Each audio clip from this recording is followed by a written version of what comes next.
Battlebox Arena's second ranked season has begun, and with it comes many changes. We had another balance patch, with some changes being ones I very much like, some being ones I really don't care for either way, and then some changes being very divisive. Additionally, everyone has seen that MMR being fully reset, and ranked points have changed a little bit behind the scenes, so let's talk about everything. So we can see immediately is a very handsome person in this picture. Very amazing. But scrolling down, we can see that the latest map is Cargo, a new Battlebox map focused on defensive playstyles and flanking. As the game progresses, players will unlock kit break options to reach high ground, which can be used to gain advantage on defending the objective. This map will be swapping with Train Station Unbox, which will return in the map pool. Which will return to the map pool in the near future. So honestly, I don't like Train Station very much. I do think this map is, honestly, it's pretty good. I think it's definitely better than Train Station. And it has a new set of kits as well, which we're going to look at later. But first, let's look at the kits that got changed, or the items that got changed. First up, my favorite change in the whole update, honestly, is this. Detector bottles of Ender now activate through walls, but they have a much smaller radius. Previously, with it only being 16 blocks is good, but you need a direct line of sight, which made it really clunky to use. Now, going through walls makes it very, very much stronger, and I really do like this change quite a lot. And especially now, I feel like it makes the skill level much higher, because you can go through walls, which on this map, you can see there's a lot of close-up areas. You could put it in one of the containers, like at the top. You see this blue one here, you could put it in this blue one at the top, and you could run down, and then from underneath you could teleport and trigger and go through up elevation or down through elevation. So I feel like it's going to have a lot of application once people figure out some good spots to use it with. So that's a change. This is by far my favorite. And then the second change is a bug fix to protection, where it does less knockback. It still does knockback, but I think they just turn down the numbers way much, so you don't get like, I'll put a clip on screen now, but you're like crazy flying high, which is like genuinely ridiculous. So that's tuned down a little bit. So that is a small nerf to protection, but that's fine. I do hope protection gets a big enough someday. It didn't get nerfed today, but maybe someday it will. So now let's look at the different buffs and nerfs. First up, we have the Bastion Flanker, and now they're showing win rates to go along with the patch notes. So we're going to talk about this a little bit more in a bit. But this is very nice. Having win rates being shown, I love so much. I would like to have them at some point publicly post all the win rates for all the different kits, and then also the usage rates, because I want to know which kits people pick the most, and then which kits are doing good numerically. But the win rate doesn't tell the full story. Like, we'll get into that later, but if they balance only on numbers, that is a problem. Okay, so looking at the first kit change, we have Bastion Flanker getting a buff, replacing its blindness bottle with 3 cobwebs. And honestly, I would have to play with this. It's not in rotation right now since Train Station is swapped out and the new map doesn't have flanks. We can't play with this until Train Station comes back. But I really feel like this might actually be a nerf, at least to how I play the kit. So with how Flanker works, every time you use the utility item, the poison or the blindness bottle, it gets put in a cooldown, and then you either speed that cooldown up with bow hits or it comes back normally, and then you can just spam them infinitely. And I really just like the spamming the blindness. You can just put one in your spawn as soon as the round starts, and while the round's like not even started, the cooldown is still coming back. Just spreading blindness across the map is honestly really, really nice. Anyone who triggers it obviously gets blinded, but when you're blinded, you can't sprint or crit, so it's very powerful to spread around against the enemy teams. Sometimes you can just put them on middle, and then they're not necessarily a great trap to have on the middle, but people will waste arrows and time shooting them out because they think it's as dangerous as like a bright harming, something like that. But then switching it out for the cobwebs is definitely more of like it's more of like a side grade, so it could be worse, it could be the same, it could be better. We don't really know until it plays out, so I wouldn't really call this a buff immediately.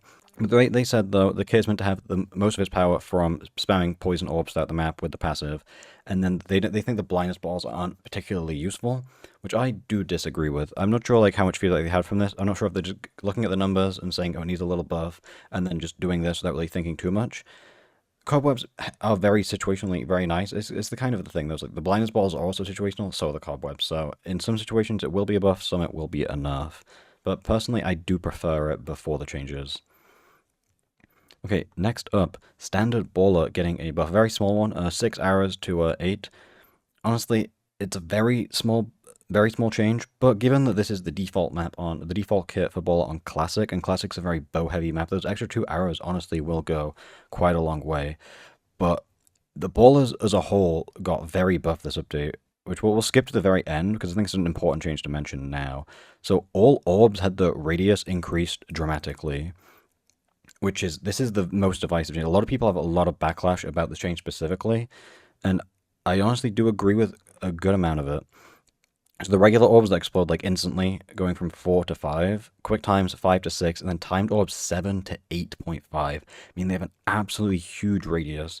And the problem is that this is the only change. The orbs didn't get a nerf in compensation to go along with this thing. So it's a direct buff to orbs, and so it's a direct buff to orbs, making them way more oppressive without taking anything back from them. So a lot of people are thinking that orbs are already really powerful, so making a straight buff without any trade-off, a lot of people are very unhappy with.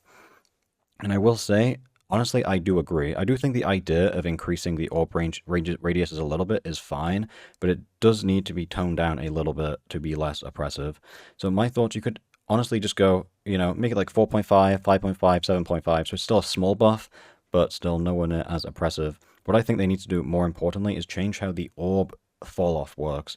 So if you're further away from the orb, in most cases you get less duration or less damage. That's how it works. Like the harming, if you're further away, you take less damage. But the problem is that fall off doesn't happen like immediately enough. If you're still like 4 blocks away, you're still taking that full 6 hearts of damage.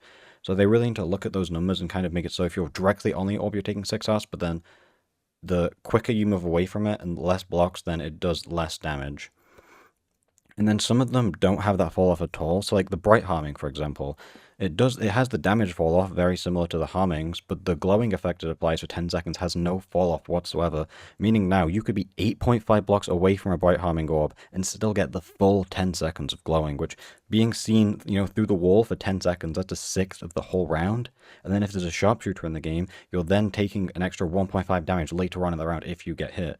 So I feel like these changes, a lot of people saying to outright revert them. I think they could do that, but I feel like a better idea is maybe just tone them down a little bit and then nerf the fall off duration. Nerf. So I think a better idea is to, instead of fully reverting the idea, like some people are suggesting, is to instead maybe lower the values a little bit, but still keep them higher than they were before, and then tweak how the fall off works so that the further away you are from the orb, the bigger impact of the fall off is. So you get like less durations. Like a bright harming orb at the very edge should never be doing 10 seconds. It should be like 5 seconds, right? Stuff like that, and I think the change will be better. Another concern is that this change isn't just affecting BattleBox Arena, it's affecting BattleBox and Sky Battle as well, which I think is a very, very drastic change to kind of make on like just to pull out of nowhere. So I feel like they should keep this change to only BattleBox Arena at first, and then if they, depending on how it does, then they can either push it to the other game modes or, scrap the whole idea as a whole. But that's to say, the ballers are eating good this update with those changes. Now, the Bastion Spectre getting a nerf, and honestly, this one surprises me quite a lot. 52.3% win rate. So now it's losing its bow in favor of a short bow, which is much weaker. And this very surprised me, because I was under the impression this was by far the worst Spectre kit, in my opinion. Only having the dagger in Spectre is like, that's so bad. Like, if you're thinking of like Santorini Spectre, they have an axe. They can drop down and do an axe with huge damage. The dagger really doesn't get that. You can't crit. It's really not that great. And I still feel like this is a big nerf. Losing the bow makes it is such a big nerf. I honestly feel like this nerf is honestly undeserved. Bastion Spectre is the default kit on Penthouse, and I feel like that's the reason it's such a high win rate. It's because it's such a good map for filling, and this is obviously more of a filling centered. And obviously this is more of a filling centered kit, given that it has 2 detector bolts to place on the middle and defend that point. So I feel like that's the only reason it's this high. If this was the default kit on any other map, I feel like the winner would be much different. So I'd say it's more of an issue of Penthouse being a good fill map rather than this kit being actually as strong as the win rate would suggest. But maybe that's just me. I really do think this kit's not very good. Like, the Spectre form makes it very not great. And also, it does this kind of counters itself. Like, if you're playing against the other Spectre, like, the detector bottles are the best counter to a Spectre in Spectre form. So if you have both sides using this kit, it does kind of counter itself anyway. So I really don't think this nerf was that needed. If they wanted to nerf the range, I would say a better idea would have been keep the bow, maybe reduce the arrows by like 2 or 3, just so you still have a lot of damage output, but you have to be more conservative with those arrows. Going to the short bow is a really big nerf, and I feel like it's going to make this kit much, much weaker. Next up, we have a very small nerf to the Bastion Sharpshooter. Losing 2 arrows is a very small change. Honestly, I really don't think that's going to affect it too much. I think it's a very strong kit. It's one of my favorite sharpshooters to play. Very, very good. Quick charge 1 crossbow is very consistent, and then 2 bottles is obviously great for defending capture points. And then the lack of a melee weapon, honestly, I don't think it's too big a deal, just because you have the pickaxe, and the pickaxe honestly is not that far off from a dagger, in my personal opinion. Next up, we have the Escape Spectre getting a nerf, going from 6 arrows to 4 arrows. This kit honestly is really good on Santorini, especially. I get a lot of use out of it, especially I get a lot of use out of I get a lot of use out of it by teleporting or knockbacking onto one of the roofs and then bowing before I jump down. So only getting 4 arrows honestly is going to hit this kit relatively hard, I would say. Usually losing a couple arrows wouldn't hurt a kit too much, but when you're already working with 6, which is a very low amount, going to 4 is a very big hit, and it's kind of forcing it to be more of, a pushing in melee and much less of any range presence, which honestly is fair enough. I really liked using Escape Spectre on Spaceship as well as a kit break option, as you can get to the top using the Ender and Knockback, and then unlike Jumpscare Spectre, which does have a levitation, it doesn't have any bow. So being able to go up to the top, have melee pressure with the axe, and then still bow pressure was very nice, but now going down to 4 arrows is going to hurt that very significantly on that map as well. So overall, this is probably the kid that got hit the hardest by losing a couple arrows. If you look at, like, obviously Bastion Sharpshooter, going from 14 to 12 is still, like, going to hurt it a little bit, but nowhere near as much as losing a good chunk of the arrows you have. Next up, we have Dual Bow Flanker getting a buff, gaining an entire speed spike. Now, I think this is a really big buff to this kit. So this kit has a quick charge 2 crossbow, which is very powerful. If you look at Rapid Bow Scrap, which I think does get nerfed later on, this is the same item that makes this kit so powerful. And then you also have a regular bow on top of it, with the regenerating utility of a Detector Cleansing and a quick timed Orb of Speed. Now, Detector Cleansing and quick timed Orb of Speed are really, really hard items to get good value of. I mean, just spamming Cleansing on the map can be nice. It can remove, a bunch of debuffs from you, especially maybe glowing against a Sharpshooter is really nice. And also cleanse healing from enemies, so just spreading them across the map, while it isn't amazing, it does still provide nice utility. And then the speed is really hard to get use out of. Usually I choose it on myself once, and I don't really focus on using it on my team otherwise. But getting an extra speed spark is going to make it much, much easier to get your speed on yourself. But the reason I think the speed is really, really going to make this kit maybe a little bit too strong is the fact that you don't have a sword in this kit. Your weakest point is when someone is right in your face, critting you out. Now you can speed spark away, get off a little bit of distance, and then bow spam them back. And the speed spark's only 15-second cooldown, so you hit them once, there's most of the cooldown back because it's 10-second reduction. And you can just keep speed sparking away, bow spam, bow spam, bow spam, bow spam. With quick charge too, it's just a lot of DPS output, as seen with Rapid Bow Scrapper, which is repeatedly getting nerfed. So I feel like giving it a speed spark is a really good buff, but it's going to be, I think, too powerful, and maybe a little bit a step too far. It's like the only way I could really think to give this like a small buff would be maybe instead of a speed spark, a hovering spark, because then you can hover someone to run away, but then it's a bit of a trade-off because you can't just speed spark for free. You have to be in range to hit them with the hovering and maybe take a hit yourself. So it kind of makes it a little bit more of a little bit more risk using it rather than how the speed kind of feels like a very easy getaway. And you already have a speed option anyway, so you should be able to have that speed option that's a little bit more skill to use, being the timed orb, and then you have the hovering to be a little bit of a disruption item, which can also help against preventing filling maybe. So I feel like a hovering spark would be a more interesting thing to throw into this kit rather than the speed spark, but that's just my opinion. We'll see how this kit plays out, and then it might get nerfed in the next update when the win rate goes up higher, as I would expect, but maybe it maybe just goes to 50% and it's a perfect buff. But that is yet to be seen. Next up, we have the Jumpscare Spectre getting a nerf, losing 1 hovering. Honestly, that's a really small nerf. The hoverings is never really that useful, I don't find, in this kit. I think the main reason this kit's just such a high winner is just because people are not very good at handling getting crit out by invis. Another thing we might notice as well is that Spectre is getting a lot of nerfs as a whole, which might just suggest that it's not the Spectre kits themselves that are OP. The actual Spectre class is very good. And having an extra life is very powerful. We did see it getting nerfed by losing a full heart in the last update, but maybe it will get another heart taken away for being very powerful overall. But honestly, this nerf is just like, the last 1 hovering spark really is such a small nerf, there's nothing to talk about there really. But 52% win rate is very interesting. So this is a very powerful kit that people seem to be struggling with playing against. Next up, we have the Standard Spectre, also receiving a nerf, losing its speed spark. Which honestly, this is a pretty big nerf, I would say. Much bigger than the nerf of Jumpscare Spectre. But I mean, you have a full sword. I mean, you have a sword and an end spark and the rejuvenation splash is still very good. Rejuvenation splash is also really nice in this kit because if you die as Spectre, you can't obviously heal because you're on half a heart, but you can still throw it at your teammates. And then rejuvenation goes through void harping, so it's very, very powerful. Maybe if this kit needs another nerf in the future, they could replace the rejuvenation with a regular healing, but they really do like the idea of having the rejuvenation specifically on this kit, as they mention. But if it becomes too oppressive still, then I would say the next best nerf would just be switching it out for a regular healing potion. Okay, next up we have Scout Healer from Cherry Blossom receiving a nerf, just losing 2 arrows, so it's a really small change. It is a very open, bow-heavy map, so these 2 arrows actually will be somewhat significant, but overall it's not that much of an impactful change, so not much to talk about there. Next up we have the Rapid Bow Scrapper losing 4 arrows, which is, honestly, that's a pretty big nerf. This already got nerfed in the first update, going from 2 detector bottles to 1, but now it's losing a lot. But I think the main reason the win rate is so high is because it happens to be very good on Cherry Blossom. Previously it was only on Heater, and Heater, it was good on Heater because it got nerfed before, but I think on Cherry Blossom it's a much better map for this kit. It's very open, and the bow spam options you get, 3.5 damage per shot, is very, very good. So I feel like that's the reason the win rate ends up being so high, is just because of Cherry Blossom.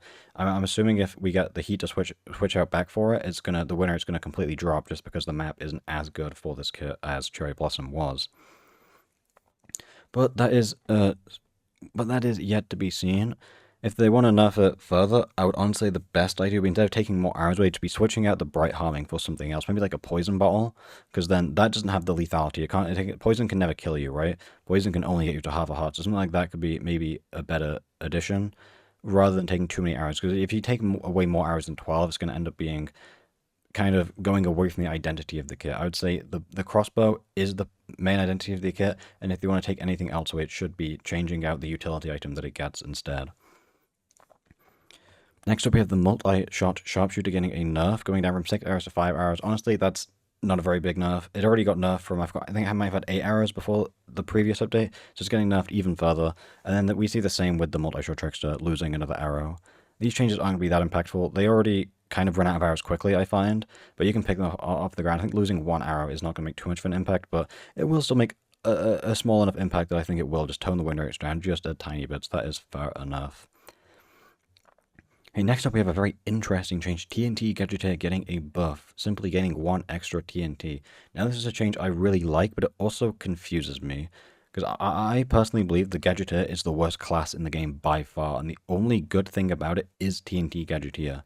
Having TNT in Battlebox is a very powerful option, so the fact that they buff what I would say is by far the best kit, I do find interesting. Not that it doesn't deserve a buff, I think the other kits should be buffed more than the buff they are giving to TNT Gadgeteer.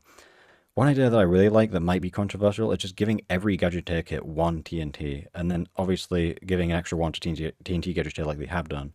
That would give it a lot of good mid control, but having 3 TNT in this kit is going to be great. You can do a cannon, and then, have 1 TNT for a TNT drop, or just placing it somewhere else to kind of cut someone off guard. Catch someone off guard, sorry. Or you could do a double cannon when you have 1 TNT launches, and then you're launching 2 TNT with that first TNT. So there is a lot of interesting applications. So getting a 3rd TNT, I think, is going to make this kit way more fun and increase the amount of plays you can do. So that is a change I'm very happy with. But again, I feel like the other Gadgeteer kits need to be brought up instead of this kit, but getting a change is still nice. Opportune Gadgeteer is getting a small buff, gaining 2 arrows, which, honestly, this is a big buff to this kit. Only having a dagger and then 6 arrows with your crossbow. The crossbow are going to be the main weapon for this kit, so getting 2 extra arrows is very nice. Next up, we have another Spectre kit getting nerfed, being launched Spectre, going down from 2 speed sparks to 1. This is kind of making up for the buff it got last update where it got the 2 speed sparks, but I guess now we're seeing this actually overperforming with those who are taking them away. And honestly, this is a fine change. I honestly kind of didn't agree with giving it a buff in the first place. I already thought it was pretty good, but now it's only at 1. So honestly, that is fine. I feel like we'll have to see how this one does. Currently, Fusion Core is on rotation, so we won't be able to see the effects of this change for a while. But when this kit does come back into rotation, I guess we'll see if it still feels too oppressive. But honestly, this change, I don't really mind either way. And finally, we have a nerf to Seek Healer losing 2 arrows. Honestly, again, not a big nerf, but given that Fusion Core is a very bow-heavy map, and this kit only has a dagger, its bow is its primary weapon, but it still has really high healing output. I think it's the highest healing output of any healer class. You get 2 sets of Seek Healing Orbs and 2 regular orbs, and then avoid harming to deny other healing. So this is a very, very good kit as a healer, so it doing less damage is all fine by me. Okay, we come back to in-game because we actually have one undocumented change. The standard sharpshooter has gone from 12 arrows and 1 orb of bright harming to 6 arrows and now gaining a quick timed orb of bright harming. I'm not sure if this buff is intentional or what the deal is there since it wasn't on the patch notes, but we'll assume it is, and I think this is a very, very big buff. Obviously the orbs got buffed and have bigger range now, so this having 6...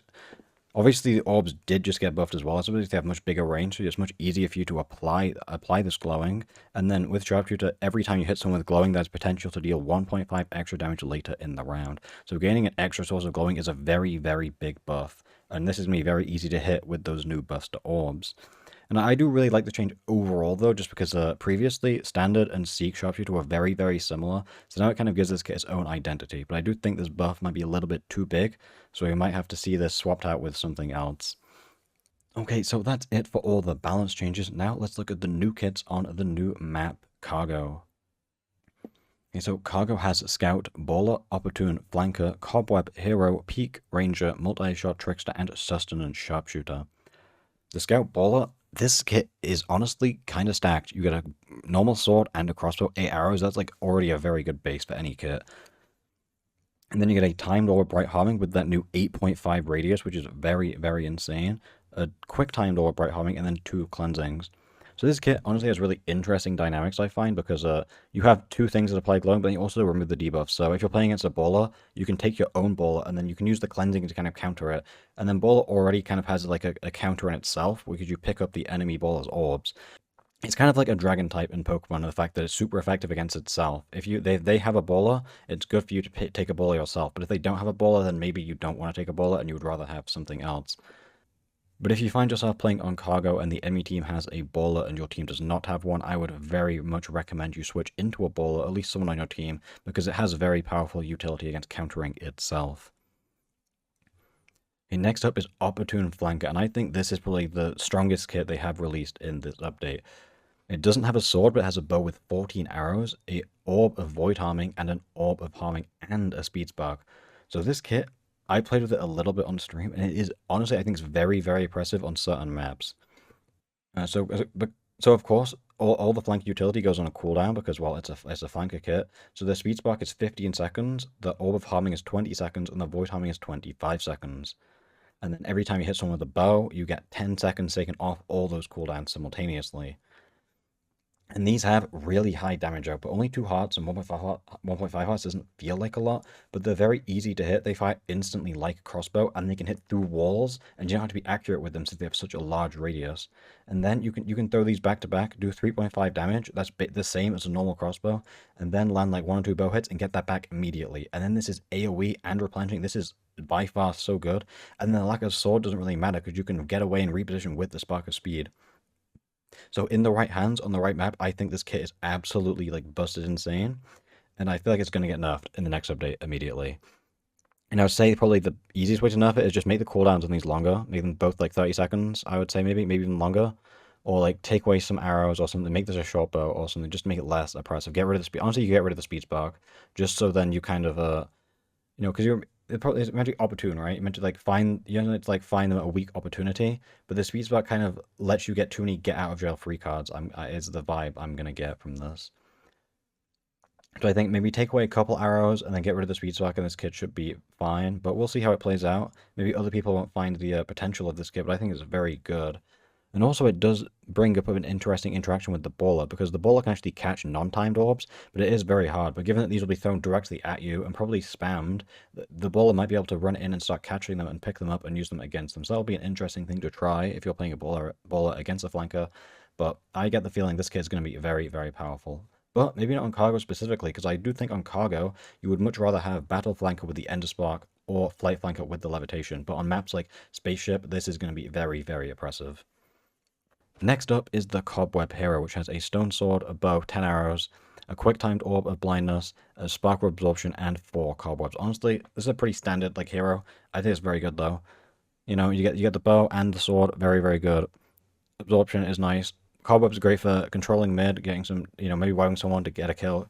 Or you can just web someone, hit them once, and then someone else kills, like your ranger kills them maybe, you get the assist, and then you're getting that revivification orb later in the round. And then blindness is also really great utility. This is just a very good all-around kit. I don't think it's going to be too oppressive, but it's also not going to be like underpowered by any means. This is a very good like middle ground kit, so I don't have any complaints with this.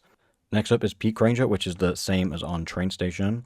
But now having this detect to ender bottle go through walls is very, very interesting. It's going to have a lot of application on Cargo specifically. But this kit is fine. You get the bottle for some mid control, but overall this kit is fine.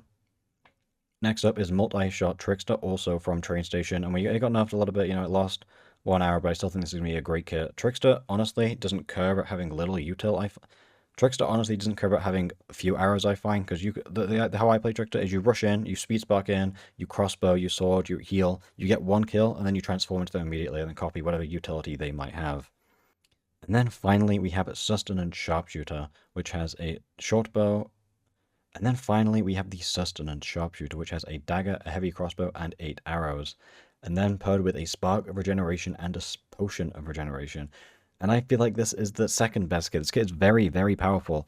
So this kit is very similar to Multi-Shot Sharpshooter, which is a kit that they have said is overperforming. It has more arrows, but it obviously doesn't have multi-shot on the crossbow. But then on top of the Potion of Regeneration, you have the Spark of Regeneration, which I feel like is going to make this kit way more powerful than the Multi-Shot shooter. The multi-shot never gives that much use. I mean, it's really nice to have, like, don't get me wrong, but I feel like I would much rather have the extra arrows and healing factor.